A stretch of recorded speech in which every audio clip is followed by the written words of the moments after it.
नमस्कार विद्यार्थी मित्रांनो, जय हिंद। या व्हिडिओमध्ये आपण पाहणार आहोत अहमदनगर जिल्ह्याचे 2024 या वर्षी विचारल्या गेलेल्या बुद्धिमत्ता या प्रश्नांचं विश्लेषण। तर आपण प्रश्नांकडे जाण्याच्या आधी यामध्ये कोणत्या कोणत्या टॉपिकवर प्रश्न विचारले होते आणि किती प्रश्न विचारले होते याचा एक आढावा घेणार आहोत। तर बघा, यामध्ये वर्णमालिकेचा एक प्रश्न विचारला गेला, संख्या मालिकेवर 5 प्रश्न विचारले गेले, समान संबंधावर एक प्रश्न आहे, वर्गीकरणावर एक प्रश्न आहे, सांकेतिक भाषेवर 2 प्रश्न आहेत, रांगेतील स्थानमध्ये एक प्रश्न विचारले, नातेसंबंधावर 2 प्रश्न आहेत, दिनदर्शिकेवर एक प्रश्न, घड्याळ, कोड सोडवा, बैठक व्यवस्था प्रत्येकी एक एक प्रश्न आणि लयबद्ध मालिकेचे 2 प्रश्न विचारले। मग आपण पाहूयात अहमदनगर जिल्ह्यामध्ये टोटल किती प्रश्न विचारले। 5, 6, 7, 8, 9, 10, 11, 12, 13, 14, 15, 16, 17, 18, 19 म्हणजे जवळजवळ आपण जर विचार केला तर 20 प्रश्न आपल्या या जिल्ह्यामध्ये आहेत। आपण सुरू करूयात आपल्या या प्रश्नांचं विश्लेषण। चला, पहिला प्रश्न पाहूयात या जिल्ह्यातला। दिलेल्या संख्या मालेत प्रश्नार्थक चिन्हाच्या ठिकाणी योग्य पर्याय निवडा। प्रश्न काय? 2, 8, 26, 80 प्रश्नचिन्ह। ऑप्शन मध्ये दिले 262, 316, 286, 242। मग आता जर आपण पाहिलं तर बघा, बेत्रिक 6, 6 अधिक 2 होतात 8। जर आपण तिप्पट करून त्यांची बेरीज केली तर आपल्याला उत्तर मिळतंय का पाहायचं। 8 त्रिक 24, 24 अधिक 2 किती झाले? 26। पुन्हा 26 त्रिक 78, 78 मध्ये 2 मिळवले, उत्तर झालं 80। मग आता इथे तुम्हाला करायचंय 80 त्रिक 240, यामध्ये 2 मिळवले की आपलं उत्तर किती झालं? 242। मग प्रश्नार्थक चिन्हाच्या जागी उत्तर काय आलं? 242। पर्याय क्रमांक झाला आपला चौथा फिक्स। संख्या मालिकेचा या प्रश्नानंतर पुढचा प्रश्न काय? विसंगत घटक ओळखा। वर्गीकरणाचा प्रश्न। ऑप्शन मध्ये काय आहे? 24 21, 44 22, 62 23, 84 24। मग आता इथे व्यवस्थित लक्ष द्यायचं। आता इथे यांनी केलं काय आहे बघा, 24 21, 24 21, 24 म्हणजे 2 अधिक 4 झाले 6, 21 म्हणजे 2 अधिक 3 झाले, 2 अधिक 1 झालं 3। हा, इथे बघूया 44 आणि 22, 4 अधिक 4 होतात 8, 2 अधिक 2 होतात 4। पुढचं बघूयात 62 23, 6 अधिक 2 8 झाले, 2 अधिक 3 5 झाले, इथे 84 आणि 24, 8 4 12 झाले, 2 आणि 4 6 झाले। बघा 6 दुने 12, 8 दुने 4 दुने 8, 3 दुने 6, यामध्ये गडबड आहे। यामध्ये अजून एक लॉजिक आहे, सांगते बघा। 21 21 दुने किती होतात? 42, 42 हे लिहिले उलटे 24। सेम 22 दुने किती होतात? 44, याला असं लिहा तसं लिहा, उत्तर 44 येणार। 23 दुने किती होतात रे? 46, यांना 64 पाहिजे होतं, तिथे 62 दिलं। आणि इथे 24 दुने 48, 48 ला उलट लिहा, 4 8 चे 8 4 लिहिलं, म्हणून इथे 8 4 4 4 2 4 आहे। इथे काय झालं? 62 झालं, तिथे 64 पाहिजे होतं। कुठलंही लॉजिक वापरा, दोन्ही लॉजिक वापरून उत्तर आपलं सेमच येते। पर्याय क्रमांक तिसरा काय झाला? विसंगत झाला। समजलं? किंवा 24 निम्मे 12, मग 12चं उलट काय लिहिलं? 2 1 लिहिलं। 44 निम्मे 22, 22चं उलट 22च येणार आहे। 62 निम्मे किती येणार? 31, 31चं उलट 13 पाहिजे होतं, 23 लिहिलं। आणि 84चं निम्म किती होतात? 42, 42 निम्म म्हणजे उलट पुलट केलं तर 24 येणार। जसंही जमेल तसं, फक्त लॉजिक परफेक्ट लागलं पाहिजे। त्यानंतरच्या आपण पुढच्या प्रश्नाकडे वळूया। आपला तिसरा प्रश्न पुन्हा संख्या मालिकेवर।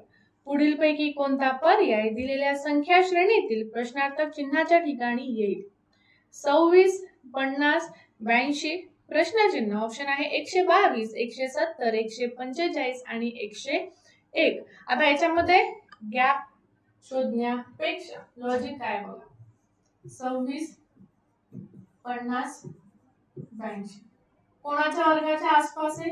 5 चा वर्ग अधिक 1, 5 चा वर्ग 25 अधिक 1 26, 7 चा वर्ग अधिक 1, 7 चा वर्ग 49 अधिक 1 50, त्याच्यानंतर 9 चा वर्ग अधिक 1, 9 चा वर्ग 81 अधिक 1 82, 5 7 9 विषम संख्यांचा वर्ग अधिक 1, 9 नंतर येणारी विषम संख्या 11, 11 चा वर्ग अधिक 1 121 अधिक 1. तुमचं उत्तर किती झालं.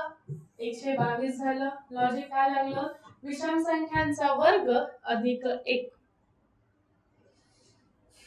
त्यानंतरच्या पुढच्या प्रश्नाकडे वळूया. आपला कॅलेंडर म्हणजे दिनदर्शिकेचा प्रश्न. जर शिक्षक दिन शुक्रवारी आला असेल तर त्याच वर्षी गांधी जयंती कोणत्या दिवशी येईल. मंगळवार, बुधवार, शुक्रवार, गुरुवार. खूप वेळा विचारला गेलेला प्रश्न. शिक्षक दिन केव्हा असतो. 5 सप्टेंबरला. बघा आता वर्ष दिलं नाही तरी फरक पडत नाही, कारण यामध्ये लीप वर्षाचं लॉजिक नाही लागत है ना, कारण ते फेब्रुवारी महिना, हे सप्टेंबर ऑक्टोबरच आहे, त्याने नाही फरक पडत. मग शिक्षक दिन 5 सप्टेंबर. 5 सप्टेंबरला काय होतं. शुक्रवार होता. गांधी जयंती, गांधी जयंती केव्हा. 2 ऑक्टोबर. 2 ऑक्टोबरचा वार विचारला. आता बघा सप्टेंबर महिना किती दिवसांचा आहे. 30 दिवसांचा. त्याच्यातले 5 दिवस संपले, मग उरले किती दिवस. 25 दिवस. त्यानंतर ऑक्टोबर महिन्याचे किती दिवस विचारले. फक्त 2 दिवस. मग 25 आणि 2 होतात 27. या 27 ला 7 ने भागलं. 7 त्रिक 21. बाकी किती आली 6. शुक्रवारच्या पुढे 6 दिवस जायचं.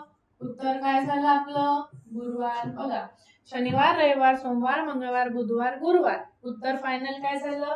पर्याय क्रमांक 4 गुरुवार. शिक्षक दिन 5 सप्टेंबर, गांधी जयंती 2 ऑक्टोबर. सप्टेंबरचे 5 दिवस संपले, 25 दिवस उरले. ऑक्टोबरचे 2 दिवस. 25 2 27 ला 7 ने भागलं, बाकी 6.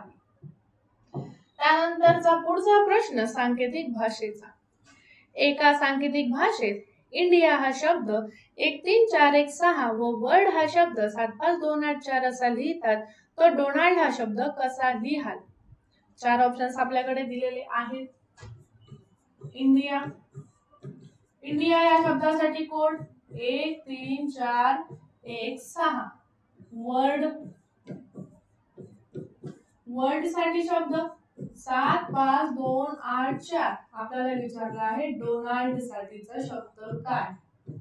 डी साठी 4 दिलेला आहे. ओ साठी 5 आहे. एन साठी 3 आहे.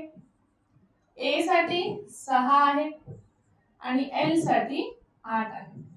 उत्तर काय झालं आपलं 45 36 84. पर्याय 1 मध्ये दिसतंय. हे व्यवस्थित पाहायचं. आकडेमोड सेमच वाटते आपल्याला मोस्टली. त्याच्यानंतरचा पुढचा प्रश्न. प्रश्नचिन्हाच्या जागी कोणती संख्या येईल. प्रश्न दिलाय KILHMGNF. प्रश्नचिन्ह ऑप्शन आहे PAOEYCUB. आता हा कुठला वर्णमालिकेवरचा प्रश्न. पहिले बघूया. KLMNO. प्रत्येक पद 1 ने पुढे गेले. इथे I च्या आधी H, H च्या आधी G, G च्या आधी F, F च्या आधी काय येतं E येतं. म्हणजे जर आपण पाहिलं तर पहिलं पद 1 ने पुढे जातंय. जसं KLMNO 1 पद मागे जातंय. I च्या आधी H, H च्या आधी G, G च्या आधी F, F च्या आधी E. उत्तर आलं OE. पर्याय झाला दुसराच. त्यानंतरचा पुढचा पुन्हा सांकेतिक भाषेचा प्रश्न. जर A बरोबर E, B बरोबर F, C बरोबर G असेल तो गो अहेड चे सांकेतिक रूप तुम्ही कसे कराल. 4 ऑप्शन आहे. आता इथे बघ. A साठी E दिलंय, B साठी F म्हटलं आणि C साठी G म्हटलं. A B C D E 4 ने पुढे B C D E F 4 ने पुढे C, D E F G, म्हणजे प्रत्येक वर्ण हा 4 ने पुढे चाललाय. मग गो अहेड. जी बघा प्रत्येक वर्ण आधी 4 ने आपण पुढे जातोय असं लिहून घेते. जी एच आय जे के सगळीकडे के दिसतंय. O P Q R S सगळीकडे एस दिसतंय. ए साठी ई एच आय जे के एल बरोबर आहे. हा पर्याय कट झाला आणि इथे एफ दिलेला आहे. इथपर्यंत त्याच्यानंतर पुढे आय एच आहे E F G H I. परत ए साठी ई आहे आपल्याला, हे गेलं. मग D E F G H. पर्याय कुठला झाला? दुसरा झाला. प्रत्येक वर्ण कितीने पुढे गेला? 4 ने. जी च्या पुढे 4, ओ च्या पुढे 4. या पद्धतीने आपण गो अहेडचं सांकेतिक रूप शोधून काढलं. त्यानंतरचा पुढचा प्रश्न लयबद्ध मालिकेवर आहे. अचूक श्रेणी निवडा. R__TU_S_UR_TU. ऑप्शन मध्ये आहे SUST, RTSS, SRTS, SRST. R S T U S U R T U.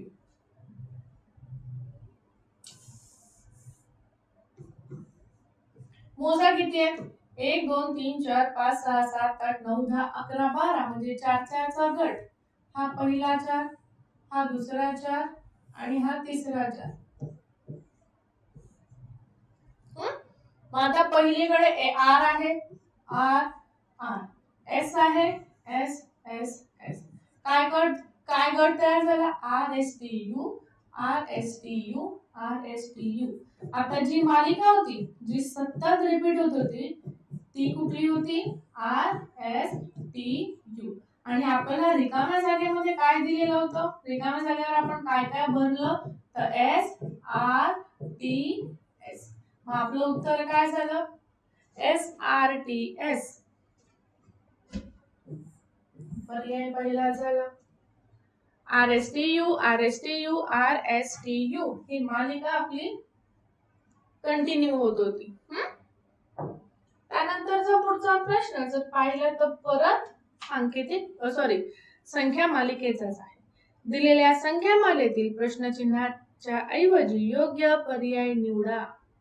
4 13 38 प्रश्नचिन्ह 168 289 458. मालिका वाढत जाते म्हणजे नक्कीच दुप्पट तिप्पट या पद्धतीने आहे का पाहायचं. 4 13 38 168 289 458. 4 त्रिक 12 आणि 1 13. 39 वजा 1 केलं तर होणार. मग परत 4 त्रिक 12 आणि 2 6 कमी नाही. तिप्पट अधिक 1 तिप्पट वजा 1 वाला लॉजिक इथे लागू होत नाही. आता आपण गॅप बघूयात. 13 आणि 4 9 चा गॅप आहे. 9 अधिक 4 13. 13 23 33 आणि वरचे 5 25 चा गॅप आहे. तिथे गॅप बघूयात आपण कितीचा आहे. 168 आणि 268 किती झाले आणि वरचे जवळजवळ 121 चा गॅप झाला. इथे बघूयात 9 8 गेले. परत 448 मधनं 8 9 1 169 चा गॅप झाला. आता तुम्हाला यावरनं कळतंय 9 आहे 25 आहे 121 आहे 169 आहे. सगळ्याच वर्गसंख्या दिसतात हो की नाही. मग कुठल्या वर्गसंख्या? 3 चा वर्ग 9 चा गॅप, 5 चा वर्ग 25 चा गॅप, विषम संख्या 7 चा वर्ग 49 चा गॅप, 9 चा वर्ग 81 चा गॅप, तिथे 11 चा वर्ग 121 चा गॅप, 13 चा वर्ग 169 चा गॅप. बर 38 मध्ये तुम्हाला 49 ऍड करायचे आहेत. उत्तर किती होणार? 87. आता ह्याच्यामध्ये काय झालं तर गॅप काढला आपण. कितीचा गॅप होता? क्रमागत 9 25 49 81 121 169 म्हणजेच विषम संख्यांचा गॅप 3 5 7 9 11 13. प्रश्नाचं लॉजिक लक्षात ठेवा, पुढे तुम्हाला कधीच अडचण येणार नाही. त्यानंतरचा पुढचा खूप वेळा रिपीटेड होतो हा प्रश्न, तो आहे नातेसंबंधाचा. सी ही ए ची एकुलती एक नणंद आहे. सी काय आहे? ए या व्यक्तीची एकुलती एक नणंद, म्हणजे एच्या नवऱ्याची बहीण.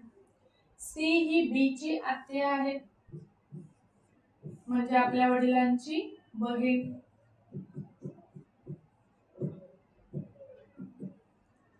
डी हा सी चा एकुलता एक भाऊ आहे. सी ला एकटाच भाऊ आहे, तो आहे डी. बरोबर आहे, म्हणजे हा ए चा नवरा झाला. तर ए ही डी ची कोण? आता आपली नणंद म्हणजे आपल्या नवऱ्याची बहीण, म्हणजे डी नवरा झाला. आता डी नवरा आहे म्हणजे ए त्याची कोण असणार? पत्नी घ्या किंवा बायको, पर्यायामध्ये काय दिसतंय बघा, पत्नी. ए चा डी सोबत नाता काय झालं? पत्नीचं झालं. ठीक आहे. ए ची एकुलती एक नणंद सी, सी चा एकुलता एक भाऊ डी, मग आपल्या भावाची बायको किंवा आपल्या नवऱ्याची बहीण आपली नणंद, व डी नवरा झाला आणि याची पत्नी झाली, म्हणून उत्तर पर्याय 3 आलं. याच्या नंतरचा पुढचा प्रश्न पाहणार आहोत, तो आहे बैठक व्यवस्थेचा. 6 जणांच्या रांगेत डी आणि सी हे ई चे लगतचे शेजारी आहेत. ठीक आहे. सी आणि डी काय आहे? डी आणि सी ई चे शेजारी आहेत, म्हणजे ई च्या एका बाजूला डी असेल, एका बाजूला सी असेल, किंवा ई च्या या बाजूला सी असेल, या बाजूला डी असेल, त्याने काही फरक पडत नाही, कारण उजवं डावं दिलं नाही आपल्याला त्याकरता. बी हा फक्त ए चा शेजारी आहे. ठीक आहे. आणि ए हा एफ पासून चौथा आहे, इथे ए पाहिजे. ए हा एफ पासून, बर. बी हा फक्त ए चा शेजारी आहे, इथे लिहूयात बी ए चा शेजारी. बी ए चा शेजारी, तिकडे घेतलं तरी पण चालेल, तरी काही फरक पडत नाही. इथे असं घ्या वाटलं तुम्ही, बी हा ए चा शेजारी बी, आणि एफ ए हा एफ पासून चौथा, एफ पासून पहिला दुसरा तिसरा चौथा, एफ पासून पहिला दुसरा तिसरा चौथा झालं. तर दोन टोकांना कोण बसलेले आहेत? एफ आणि बी, बी आणि डी, सी आणि ए, एफ आणि सी. दोन टोकांना कोण आहे? पहिल्या टोकाला एफ बसला, बी बसला, किंवा एफ बसला, बी बसला. आहे का ऑप्शन मध्ये? आहे. कुठे? पर्याय 1 मध्ये. कुठलीही कशी मांडणी चालेल, उजव्याने डावी दिली असेल तर कट टू कट मांडणी द्यायची, नाहीतर पॉसिबिलिटी बऱ्याचशा असतात. काय सांगितलं? डी आणि सी ई च्या शेजारी होते, ए फक्त म्हणजे बी फक्त ए च्या बाजूला होता, आणि ए पासून चौथा एफ होता. समजलं? किंवा एफ पासून चौथा ए होता. पुढचा प्रश्न आहे कोड सोडवणे. संख्यांच्या मांडणीवरून अनुक्रमे y व z ची किंमत काढा. ऑप्शन मध्ये काय दिलंय? 6 व 9, 9 व 8, 8 व 9, 9 व 6. आता लॉजिक बघायला लागेल आपल्याला. 9 आणि 4 13, 8 आणि 3 11, 8 8 16, 1 17 आणि 7. आता याचं लॉजिक काय बघा, क्रॉस मध्ये जायचं. यांची बेरीज करा, यांची बेरीज करा. 9 अधिक 3 किती होतात? 12. 8 अधिक 4 किती होतात? 12च होतात. आता तिकडे बघत आपण डायरेक्ट 27 आणि 26. 27 आणि 26 किती होतात? 53. आणि इथे 43 आणि 10 किती होतात? 53. म्हणजे क्रॉस मधल्या समोरासमोरांची बेरीज ही सेमच आहे वाटतं. आता या दोघांची बेरीज करा. 11 अधिक 3 किती झाले? 14. आता 8 मध्ये किती मिळवल्यावर 14 होणार? 6 मिळवल्यावर 14 होणार. झेड ची किंमत काय झाली? 6 झाली. त्याच्यानंतर आपण इथे जाऊयात. 17 आणि 10 27 झाले. इथे 18 मध्ये किती मिळवल्यावर उत्तर 27 होणार? तर 9 मिळाल्यावर. म्हणजे y ची किंमत काय झाली? 9 झाली. आता बरेचसे विद्यार्थी 6 आणि 9 उत्तर देणार. कारण आपण पहिले z ची किंमत काढली, उत्तर 6 आणि 9 म्हणताय तुम्ही, पण इथे लक्ष द्या त्यांनी अनुक्रमे y आणि z विचारलं. पहिले y ची किंमत 9 आहे, मग z ची किंमत 6 आहे. तुमचं उत्तर 6 9 न येता तुमचं उत्तर किती पाहिजे? 9 व 6 पाहिजे. जेव्हा अनुक्रमे विचारलं जातं तेव्हा अनुक्रमेच म्हणजे पहिले y चीच किंमत पाहिजे, मगच z ची किंमत पाहिजे. उत्तर काय झालं? 9 व 6. पर्याय क्रमांक झाला आपला 14. त्यानंतरचा पुढचा प्रश्न आहे तो पुन्हा लयबद्ध मालिकेचाच प्रश्न विचारलेला आहे. प्रश्न काय आहे?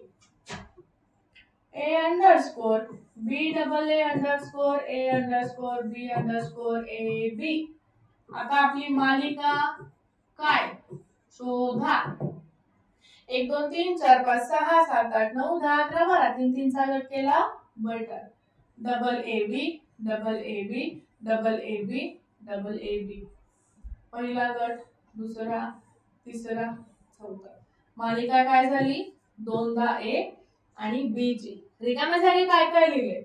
ए बी ए ए आहे. पर्याय 1 मध्ये आहे. उत्तर काय झालं?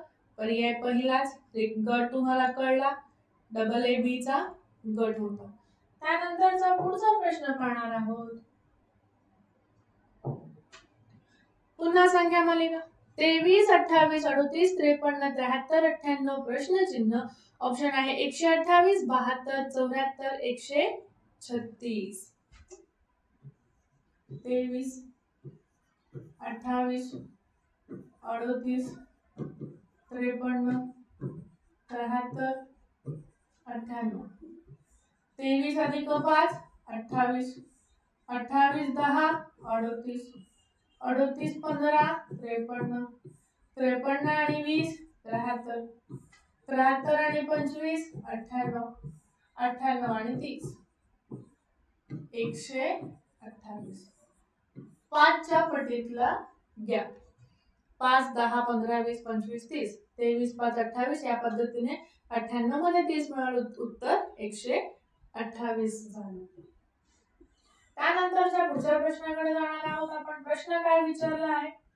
परस्पर संबंध ओळखा. ज्याला समान संबंध पण म्हणतात, सहसंबंध पण म्हणतात.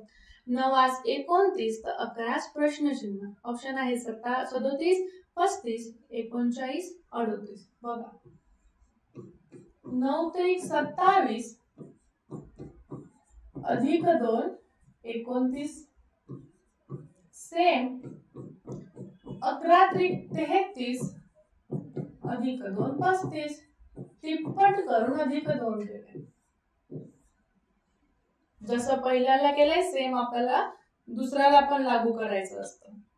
याच्यानंतरचा पुढचा प्रश्न रांगेतील स्थानचा दिसतोय. एका रांगेत तुमचा क्रमांक दोन्ही बाजूने 11वा असल्यास रांगेत एकूण लोक किती आहेत? 22 23 21 24. आता तुम्ही दोन्ही बाजूने उजव्या डावा घ्या किंवा समोरून शेवटून घ्या. तुम्ही दोन्ही बाजूनी 11वर आहात. 11 अधिक 11 किती होतात? 22. पण त्याच्यातून वजा 1 करावं लागतं, कारण तुम्ही स्वतःला इकडून इकडून असं दोनदा मोजले, म्हणून वजा 1 केलं. रांगेमध्ये किती जण झाले? 21 जण झाले. पर्याय तिसरा झाला. त्यानंतरचा पुढचा प्रश्न पुन्हा संख्या मालिकेचाच प्रश्न. प्रश्न काय आहे? 1 2 3 6 9 18 27 54. प्रश्नचिन्ह. प्रश्नचिन्हाच्या जागी काय येणार? 56 108 27 81. 1 2 3 6 9 18 27 54. प्रश्नचिन्ह. बघा 1 गुणिले 3 3 3 त्रिक 9 9 त्रिक 27 27 त्रिक 81. 1 सोडून 1 तिप्पट तिप्पट. इथे पण सेम आहे. 2 त्रिक 6 6 त्रिक 18 18 त्रिक 54. तिप्पट तिप्पट. 1 सोडून 1 तिप्पट तिप्पटच्या पडत गेला तरी पण चालेल, किंवा अजून एक लॉजिक लागू शकतं, पण ते असं काय पण किचकट किचकट लॉजिक हे बरोबर आहे. ठीक आहे, म्हणजे पर्याय चौथा आला आपलं उत्तर. यानंतरच्या पुढच्या प्रश्नाकडे वळणार आहोत. घड्याळाचा प्रश्न आहे. काय विचारले? घड्याळात सकाळचे 8 वाजलेले दाखवत आहे.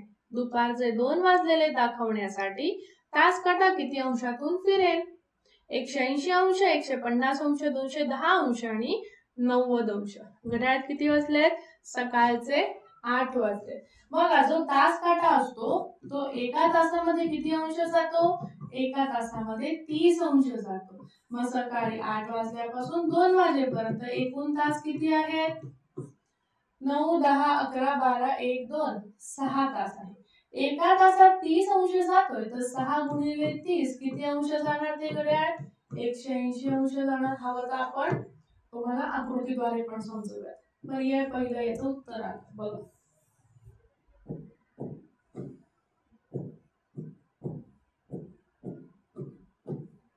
8, 9, 10, 11, 12, 1, 2.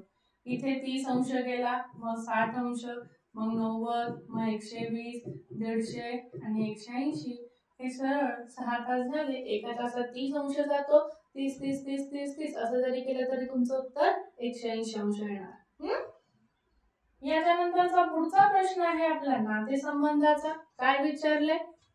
बी हा ए चा पती आहे, ए ही सी ची आई आहे, पण सी ही व्यक्ती ए ची मुलगी नाही. डी ही ए ची बहीण आहे, तर डी चे सी शी नातं काय? बहीण, आत्या, मावशी, मामी. बी हा ए चा पती आहे म्हणजे बी हा ए चा नवरा, म्हणजे बी चे लिंग पुरुष आणि ए झाली स्त्री. ए ही सी ची आई आहे, झालं. पण सी ही व्यक्ती ए ची मुलगी नाही, मग ए चा मुलगा झालं. आता आपण कोणाची तरी आई आहे, मुलगी नाही म्हणजे मुलगा झालं. डी ही ए ची बहीण आहे, ए ची बहीण डी झालं.